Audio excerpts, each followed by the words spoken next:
늦었다고 후회마라 라는 제목으로 하나님의 말씀 같이 나누겠습니다.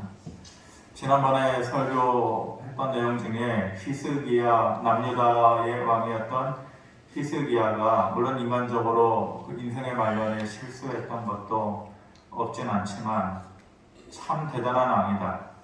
개인적으로 생각했을 때의 히스기야가 왜 대단한 왕이었을까? 아버지 때문에 그랬다고 했습니다. 아버지가 아하스 왕이었거든요. 참 별 볼 일 없는 왕입니다.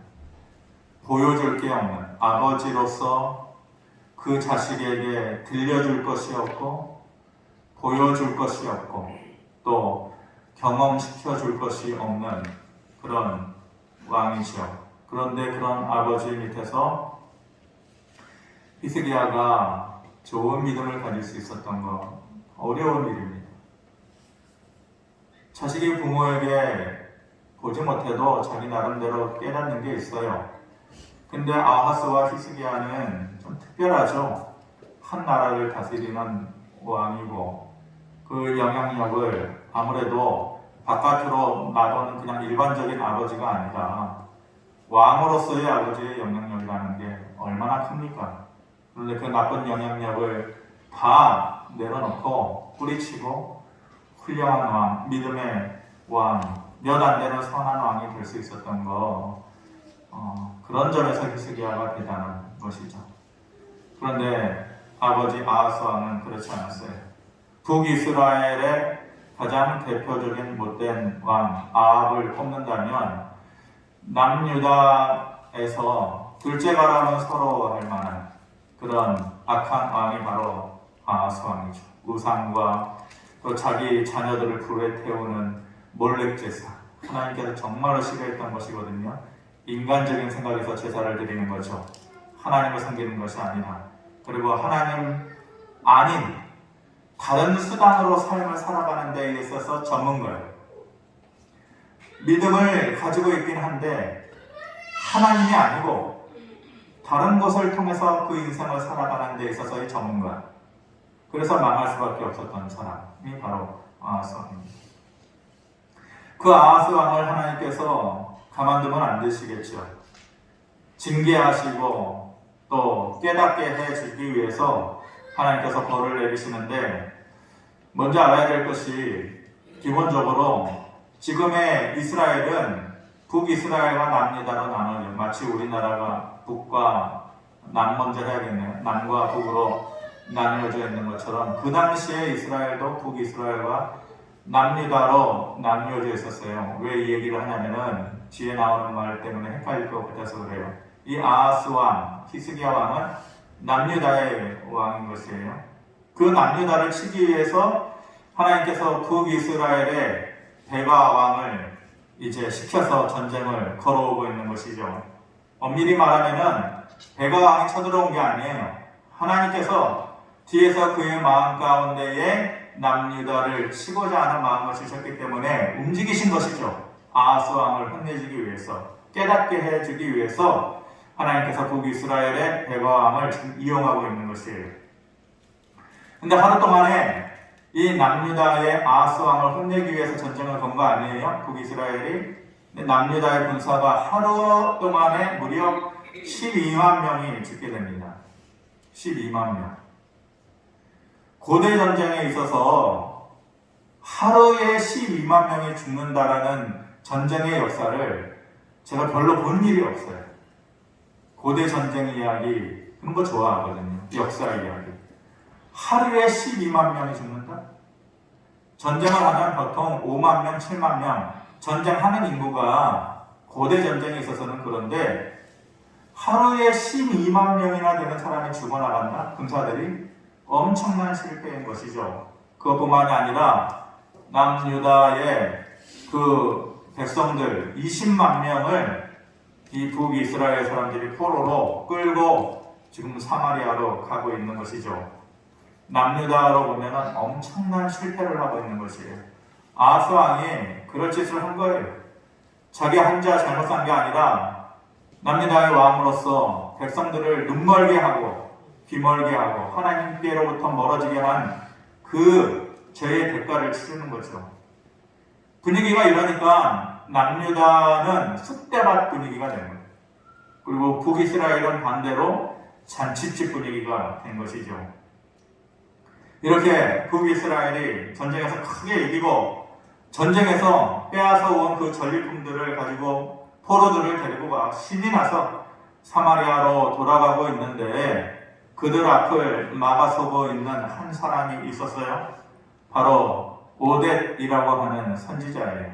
그가 뭐라고 얘기하나 9절에 보면 그곳에 여호와의 선지자가 있는데 이름은 오뎃이라. 그가 사마리아로 돌아오는 군대를 영접하고 그들에게 이르되 너희 조상의 하나님 여호와께서 유다에게 진노하셨으므로 너희 손에 넘기셨거늘 너희의 노기가 충천하여 살육하고 이렇게 얘기합니다. 무슨 말이냐? 한마디로 너희가 잡아온 저 유다 사람들은 아하스 왕부터 잘못해서 그들의 징계를 받게 하기 위해서 하나님께서 치신 것인데 저들의 죗값을 받는 것인데 너희가 잘해서 그런 것이 아닌데 뭐가 그렇게 신이 나서 분주해서 돌아오느냐? 동접을 치는 것이 그렇게 좋으냐? 그렇게 지금 그 잔치집 분위기에 있는 북이스라엘 사람들 앞을 가로막으면서 찬물을 끼얹고 있는 것이죠. 그러면서 10절에 이제 너희가 또 유다와 예루살렘 백성들을 압제하여 노예로 삼고자 생각하는도다. 그러나 너희는 너희의 하나님 여호와께 범죄함이 없느냐? 단도직입적으로 아주 직설적으로 얘기하고 있는 것이죠. 너희는 하나님 앞에서 잘 살았냐? 그렇게 전리품 가지고 전쟁에서 이겼다고 희락락하면서 돌아오는데 너희가 잘한 거냐? 하나님께서 저들을 치신 것 아니냐? 그럼 너희는 범죄함이 없느냐? 찬물을 확 끼얹는 소리를 하고 있는 것이죠. 그러면서 11절에 보면 그런지 그들을 돌아가게 하라. 잡아온 사람들 돌아가게 하고 빼앗아 온 전리품 다 돌려줘라. 왜냐? 너희에게도 여호와의 진노가 임박하였다. 너희도 곧 망할 날 얼마 남지 않았어. 이때가 BC 740년경이거든요. 이 북이스라엘의 베가왕이. 근데 북이스라엘은 722년에 멸망해요. 그러니까 앞으로 그들이 멸망할 날이 18년밖에 남지 않았어요. 20년도 채 남지 않았던 거예요. 여호와의 진노가 임박했으니까 꼴깍지 않은 그런 전쟁의 승전가 부르지 말고 제대로 살아. 그들은 돌려보내고 전리품도 다 돌려보내라. 너희는 여호와께 범죄함이 없더냐? 그렇게 얘기하는 것이죠. 근데 누가 좋아하겠어요? 지금 한창 들떠가지고 기쁨으로 돌아오고 있는데 이런 말을 하는 사람은 누가 좋아하겠어요? 예레미야가 그런 거 아니에요? 모든 사람이 괜찮다 하는데 예레미야 혼자서 아니다. 하나님께서 기뻐하시는 삶이 이게 아니다. 우리는 반드시 하나님의 징계를 받아서 바벨론에 70년 포로 생활하게 될 것이다. 그걸 준비해야 된다. 마음을 가난하게 해야 된다. 하나님께로 돌아가야 된다. 지금의 삶을 접어라. 이렇게 얘기하는 거 누가 좋아하겠어요? 평안하다. 좋은 말만 좋아하죠. 그래서 예레미야를 웅덩이에 집어넣고 죽이려고 했던 것 아니에요? 그런데 이 오뎃이라는 선지자도 똑같은 분위기죠. 이런 말을 했을 때에 죽을 위기 가운데에 노예의 수가 아니에요. 사람들의 마음에 그 사람을 별로 좋아하지 않겠죠. 그런데 상식적으로 생각해보면 그런데 모두가 좋아하는 그때에 한 사람이 나타나가지고 찬물을 끼얹는 소리를 할 때에 너는 차라리 죽어라 이렇게 하는 것이 맞는 것 같은데 이 오뎃 선지자의 말을 듣고 그 행렬을 막아서는 또 다른 사람들이 있었어요. 그러니까 오뎃만 막아선 것이 아니라 또 다른 사람들이 있었다라는 거예요. 12절 말씀 우리 같이 한번 보겠습니다. 시작. 에브라임 자손이 우두머리 몇 사람 곧 요하난의 아들 아사랴와 무실레못의 아들 에레가와 살룸의 아들 여히스기야와 하들레의 아들 아마사가 일어나서 전장에서 돌아오는 자들을 막으며 이렇게 얘기합니다. 백성의 지도자격인 사람들 아사랴, 베레가, 여히스기야, 아마사가 오뎃 선지자와 함께 그 한참 들떠가지고 승전가를 부르면서 돌아오는 그 사람들을 막아섰다라는 것이에요. 그러면서 13절에 이 포로를 이리로 끌어들이지 못하리라. 너희가 행하는 일이 우리를 여호와께 허물이 있게 함이니 우리의 죄와 허물을 더하게 함이로다. 우리의 허물이 이미 커서 진노하심이 이스라엘에게 임박하였느니라. 그렇게 말합니다.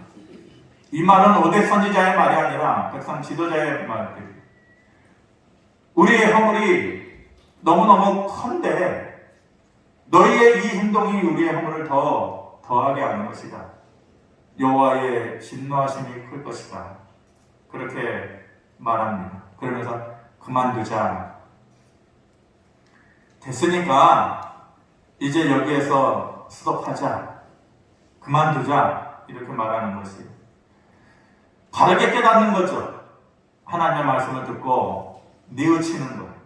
이런 사람들이 있어야 모든 사람이 한 무리가 되어서 같은 방향으로 흘러갈 때에 다른 판단력을 가지고 깨닫는 사람, 늦게라도 뉘우치는 사람이 있어야 그 공동체가 사는 것이에요.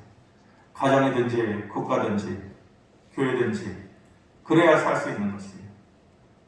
뒤늦게라도 깨닫고 돌아오는 것이 용기예요. 그것이 믿음이고 지혜예요. 그랬더니 14절에 보니까 그 말을 듣고 모든 포로와 노략무들을 포기하고 내려놓았다. 이렇게 말합니다. 제가 빨리 이야기 스토리를 진행해서 이렇게 된 거지만은 상상으로 그때의 장면을 떠올려 보면 어려운 일입니다. 지금 승리에 도취돼가지고 20만 명의 적국에 있는 포로를 데리고 오고 전리품을 모든 주머니마다 다 넣고 걸터매고 이렇게 오고 있는데 여기까지야. 돌려보내자. 내려놓아라. 이 말을 누가 따르겠냐고요. 그런데 그 사람들이 그렇게 했다라는 것이에요. 세 가지의 것이 딱 맞아 떨어지는 거죠. 조합이 잘 되고 있는 것이에요. 하나님의 말씀을 두려움 없이 온전하게 전하는 사람이 있었고 오대 선지자. 그리고 그 말을 인정해주는 백성의 지도자들이 있었고 그리고 그 말에 순종하고 따라주는 일반 백성들이 있었던 거예요. 이렇게 세 가지가 조합이 딱 맞아지니까 이런 공동체는 잘 되는 거예요. 실패할 수가 없는 거예요. 하나님의 말씀을 온전히 전하고 지도자들이 따라주고 백성들이 순종하고 가정이 그래요. 우리들의 가정도 마찬가지. 이 세 가지의 조합이 맞아떨어져요. 아버지가 온전히 삶을 보여주고 하나님의 말씀을 가르치고 어머니는 박수 쳐주고 아이들은 그 말씀에 순종하고 세 가지가 조합이 돼요. 하나라도 무너지고 깨지면은 끝이에요. 국가도 마찬가지예요. 국가의 지도자가 실수함 없이 인간적인 말이 아니라 바른 말을 국민들한테 하고 그러면 국회는 쓸데없이 돈, 세금 받아먹고 엉뚱한 짓거리 하는 것이 아니라 그 국가의 지도자의 말을 들어서 박수 쳐주고 백성들은 순종합니다. 그래야 나라가 쓰는 거예요. 하나라도 망가지면 무너지는 거예요. 하나라도 망가지면. 근데 세 개가 다 망가지면 살 수 있겠어요? 국민들은 순종하지 않고 국회는 딴 방향을 바라보고 지도자는 말의 실수를 한다면 세 가지가 한꺼번에 무너지는 거예요. 어떻게 살 수 있겠어요? 교회도 마찬가지예요. 지도자가 말을 해요. 하나님의 말씀을 가감 없이 전해요. 교회의 중직자들이 그 말을 수용하는 거예요. 인정하는 거예요. 그리고 성도들이 순종하고 따라주는 거예요. 그런데 만약에 바르게 이 5대 선지자와 같이 바르게 말하는 사람이 없었거나 말씀을 무시하는 지도자이었거나 순종하지 않는 백성들이었다면 이런 공동체는 희망이 없는 거예요. 그런데 다행히 이 북이스라엘이 이 세 가지의 조합이 잘 어우러진 것이죠. 15절을 보면 말로만 하지 않았어요. 그들이 행동으로 옮기죠. 그러면서 돌려보내라 20만 명이나 되는 사람들 그 포로를 요즘이야 포로를 잘 우대해주고 또 살려주고 먹여주고 그래야지만 그 당시에 포로는 자기 재산이 되는 거 아니에요. 자기 재산을 포기하는 거예요. 그런데 그 포로들을 뭐라고 해요? 입혀주고 먹여주고 기름을 발라줬다라는 것은 아마 삼천한 곳에 약 대신에 발라준 것이죠. 그러면서 약한 자가 있으면은 그들을 나귀에다가 태워가지고 돌려보내는 거예요. 여리고까지. 그리고 그 많은 사람들을 돌려보내고 자기들은 빈털터리로 사마리아로 돌아오고 있는 거예요. 그러니까 얼마나 대단한 거예요. 아무나 할 수 있는 일이 아니에요. 자기 것이 될 수 있는 것들을 포기하고 먹여주고 입혀주고 약 발라주고 데려왔던 곳까지 약한 자들은 나귀에 태워서 돌려보내주고 자기들은 빈털터리로 돌아오고. 이게 쉽냐고요. 근데 그들이 그렇게 해요. 그 다음이 중요하죠. 그 다음. 구원받을 사람은 이렇게 어느 순간이 되면 돌이킬 줄 알아요. 야, 이왕이 이렇게 된 것인데 그냥 하지 뭐. 그게 아니라 여기까지. 그래, 여기까지지. 구원받을 수 있는 사람은 어느 순간이 되면 돌이킬 줄 안다니까요. 그런데 망할 사람은 자기 길을 가요. 고집스럽게 자기 길을 가요. 아하스 왕이 바로 그 예죠. 그대로 자기 길을 고집하면서 걸어가요. 절대로 돌이키지 않아요. 사실 사람이 오랜 시간 쌓아왔던 자기의 생각을 버린다는 거 어려워요. 자기의 행동, 말 버린다는 거 어려워요. 고치는 게 참 쉽지 않아요. 뭐라고 하면서 그럽니까?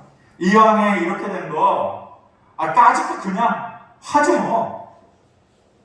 지금까지 그렇게 해왔는데 뭐가 문제야? 이왕에 이렇게 된 것입니다. 돌이키지 않는 것이죠. 아하스처럼.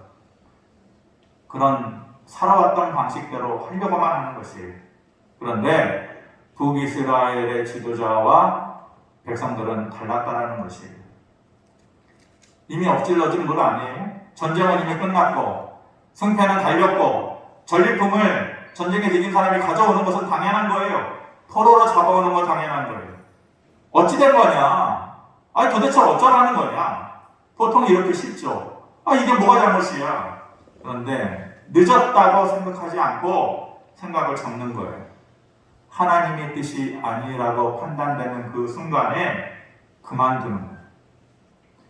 이미 엎질러진 물이기는 해도 거기서 더 이상 후회할 일을 남기지 않는 것입니다. 눈 뜨세요. 다시 말씀드립니다. 이미 엎질러진 물이기는 해도 더 이상 후회할 일을 남기지 않는 게 중요하다니까요. 그래서 늦더라도 후회할 일을 남기면 안 되는 것이에요. 마태복음 21장에 보면 두 아들의 비유가 있죠. 아버지가 얘들아 포도원에 손길이 모자라니까 둘이 가서 좀 도와줘라.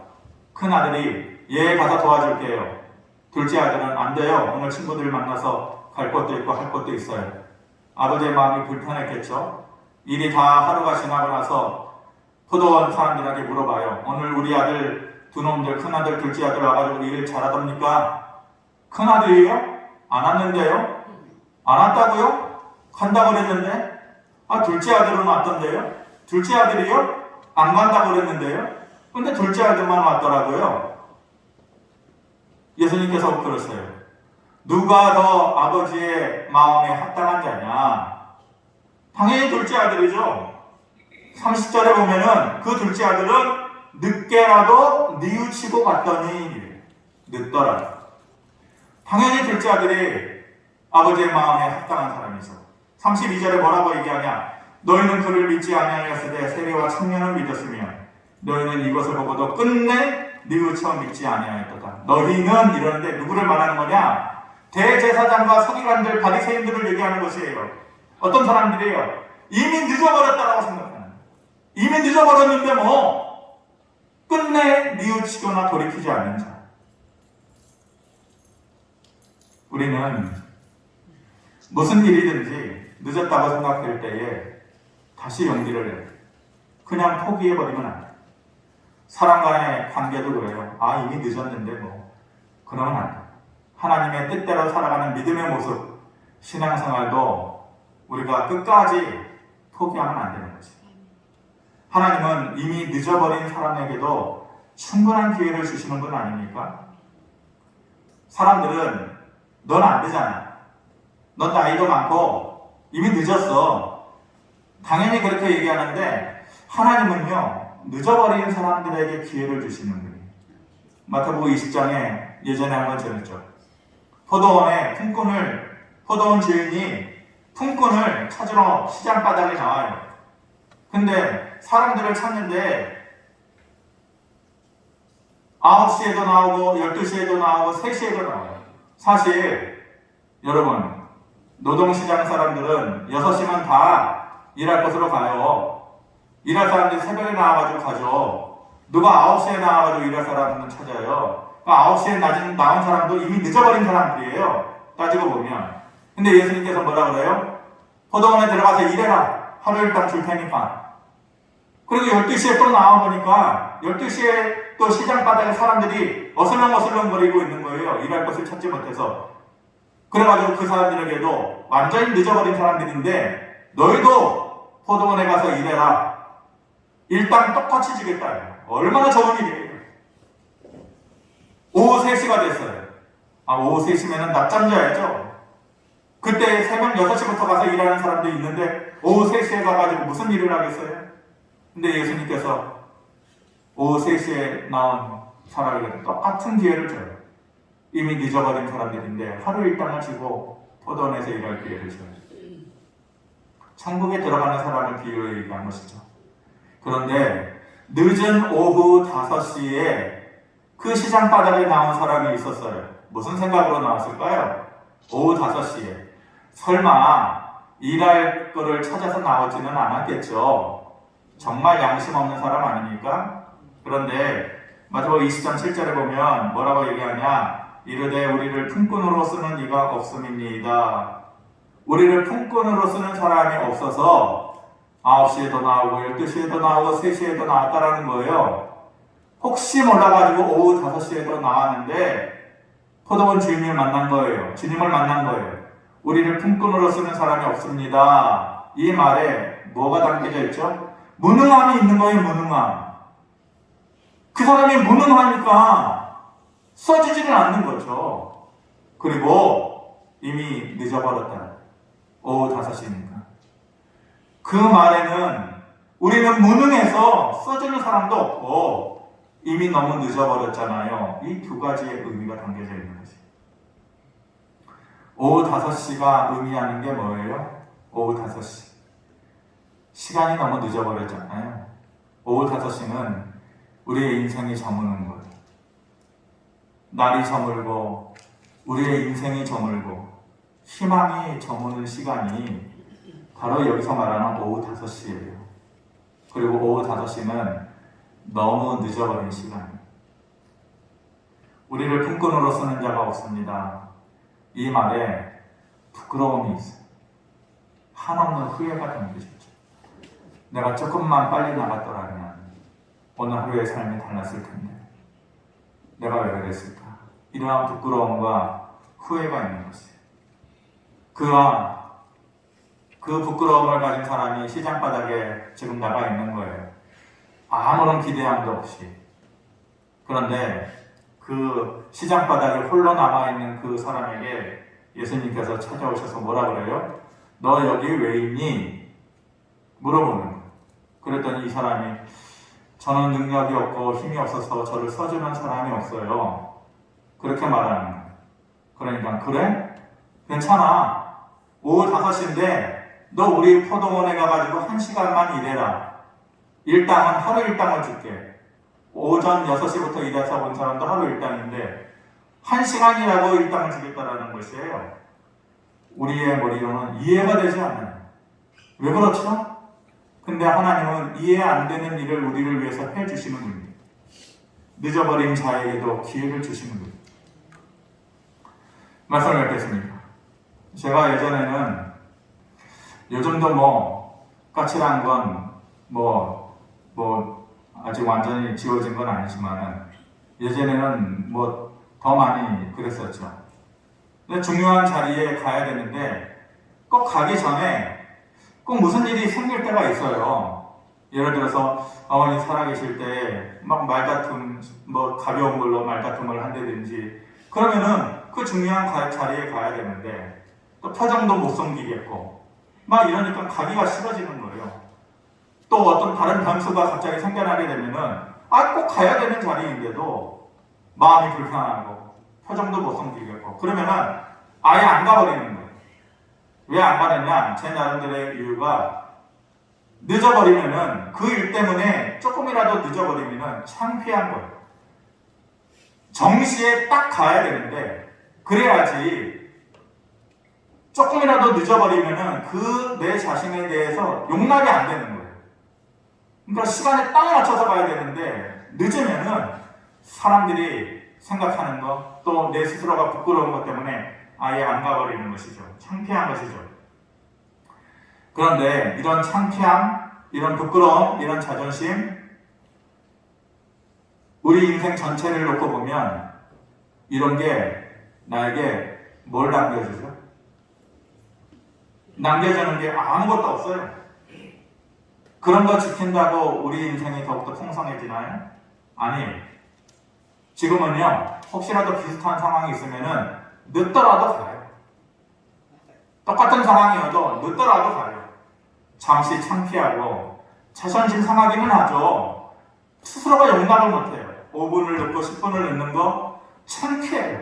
자존심 상해요. 그건 뭐 별거 아닌 건데. 근데 저는 그래요. 잠깐의 자존심, 창피한 거. 그런데 그래도 늦더라도 그 자리에 가보면 가야 되는 자리이니까, 있어야 하는 자리이니까 늦더라도 가면 남는 게 있어요. 창피함은 남아도 후회함은 남지 않아요. 무슨 일이든지 늦더라도 하면 창피함은 조금 있어도 후회함은 남지 않아요. 인생의 모든 일에 늦었다고 포기하면 아무것도 안 남아요. 남는 것은 후회만 남는 것이에요. 사람들은 이 창피함 때문에 후회함을 남기는 사람이 있어요. 반대로 살아야 되는 것이에요. 창피함을 버리고 후회함을 남기지 말아야 되는데 창피한 거 그거 생각하다가 후회함만 남긴다니까요. 늦더라도 가보면, 늦더라도 해보면 남는 것이 있어요. 우리의 믿음 생활이 그래요. 인간관계가 그래요. 그리고 우리의 살아가는 모습이 그런 것이에요. 이왕에 이렇게 된 거 그렇게 포기해버리면 아하스 왕처럼 망하는 거예요. 오대 선지자의 말을 듣고서 그 자리에서 뉘우치고 돌아선 북이스라엘의 사람들처럼, 포도원의 둘째 아들처럼 안 한다고 했다가 늦게라도 돌이켜서 하다 보면 우리의 인생의 오후 5시와 같은 그 5시간 모든 것이 사라진다고 생각하는 그 시점 아니에요? 모든 것이 불가능하다고 생각되는 그 시점이 오후 5시잖아요.